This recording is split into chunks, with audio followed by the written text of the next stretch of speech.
Cheers. I do buckaroos. How the heck are you? One more time. I'm feeling, yeah, I don't know what happened. I started, but then there was a glitch and I couldn't get it fixed. So I just stopped the feed and decided I'd try again.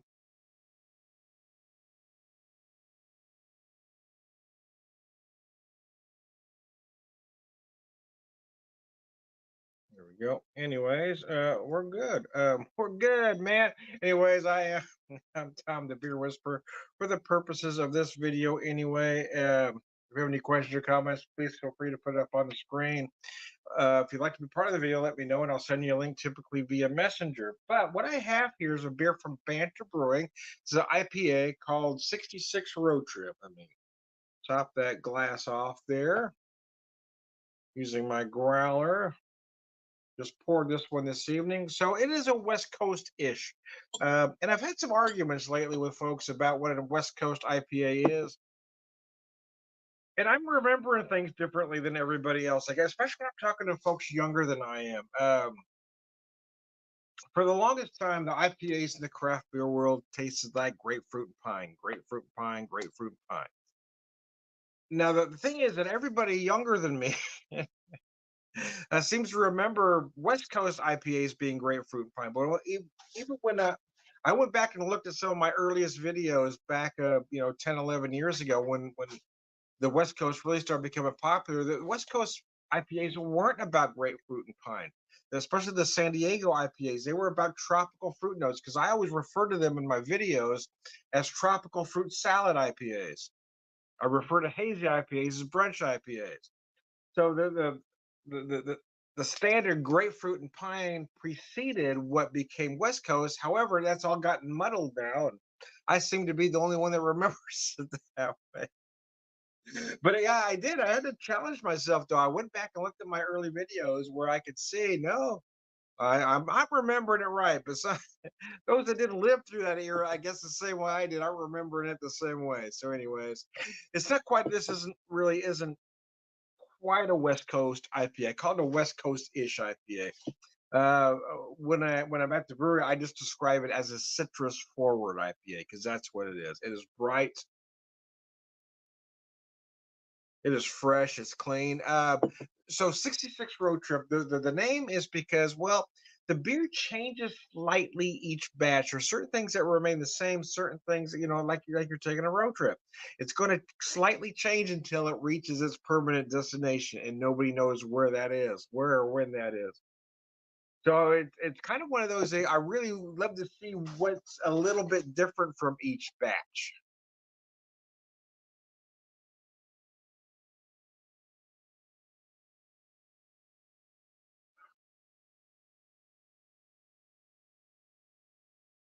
This one has a mixed bag, right? A lot of mixed citrus. I call it a citrus forward IPA when I'm describing it to folks, but I get a lot of tangerine. You're certainly going to find some grapefruit. You might find some tropical fruit notes, but I'm really finding citrus as the star of this particular show.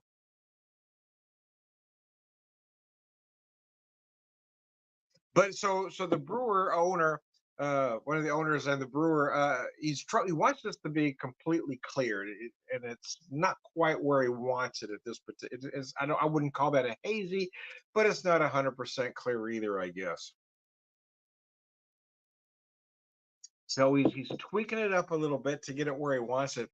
But the flavors and aromas of this thing are just so good. It is for me, even though summer's ending or ended, it really feels like the quintessential summer IPA. It just tastes good. The aromas, the flavors, everything is just perfect about this beer.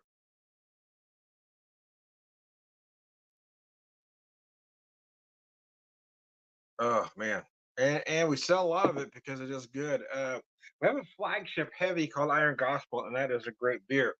But since he's put this one on not too long ago, it has kind of rivaled that. It really is moving. It's picked up an audience of its own, let's just say.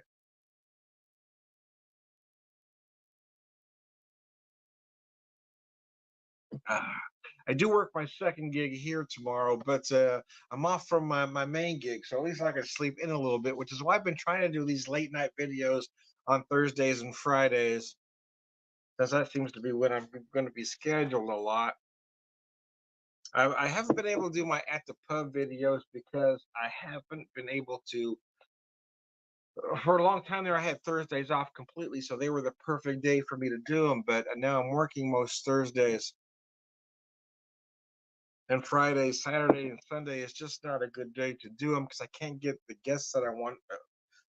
Are typically not available on those days. And I don't like to drink during the week.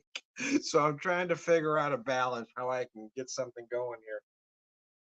I haven't even tried to schedule any guests because I don't even know when I can do these shows at this particular moment.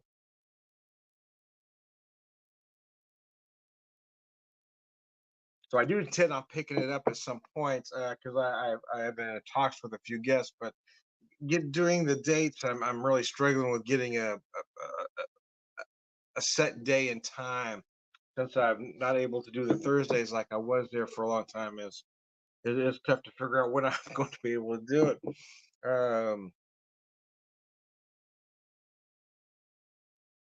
I had been off most Saturdays or Saturday evenings, but that's going to change too. So again, I keep trying to figure out how I'm going to figure it out. Anyway,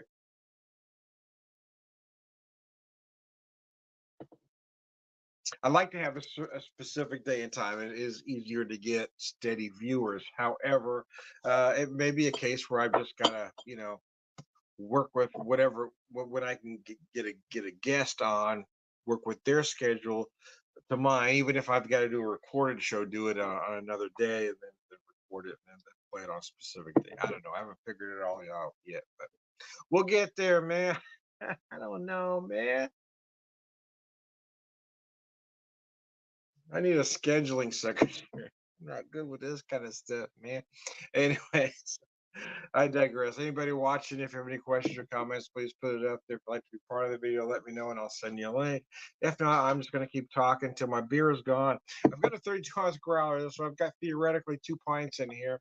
It always seems to feel like more. I got more. I got more than 2 beers here. Anyways, using my Banter glass, Banter Brewing, Springfield, Missouri. Uh,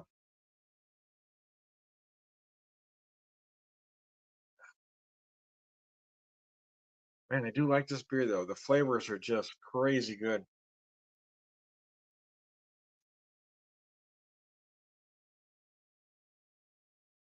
I like the way it finishes. Got that bright, crisp finish that's just absolutely gorgeous.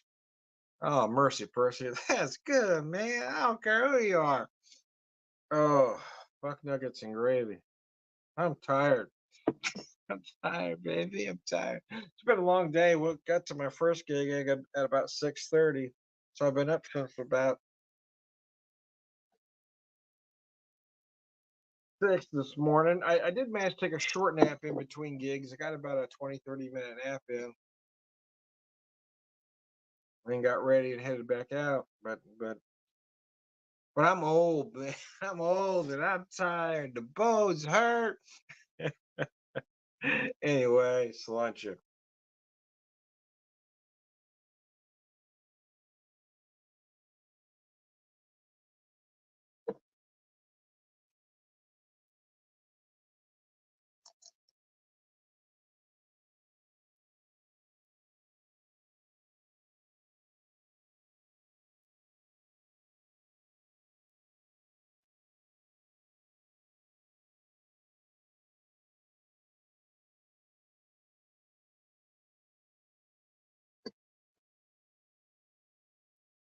Fill that back up.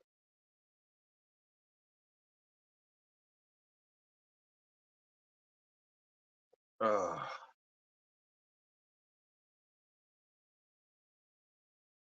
anyways, I digress. I quit talking while I was pouring a beer.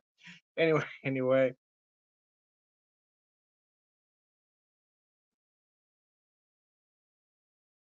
So I filled this growler when I first got to work. Later on, one of the other employees came in to fill up a growler and it blew on him as he was filling. So anyway, I guess we were near the end, man. We were near the end of it. Anyway, we're near the end, man. Mercy, Percy. Oh, excuse me. Let that head settle before I try to knock this back.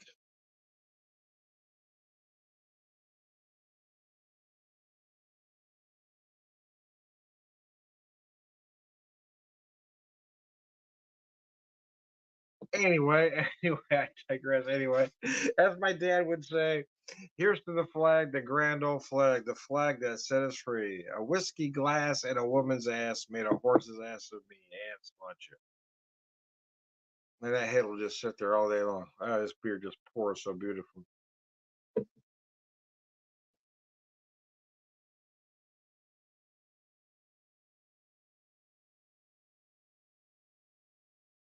Oh man.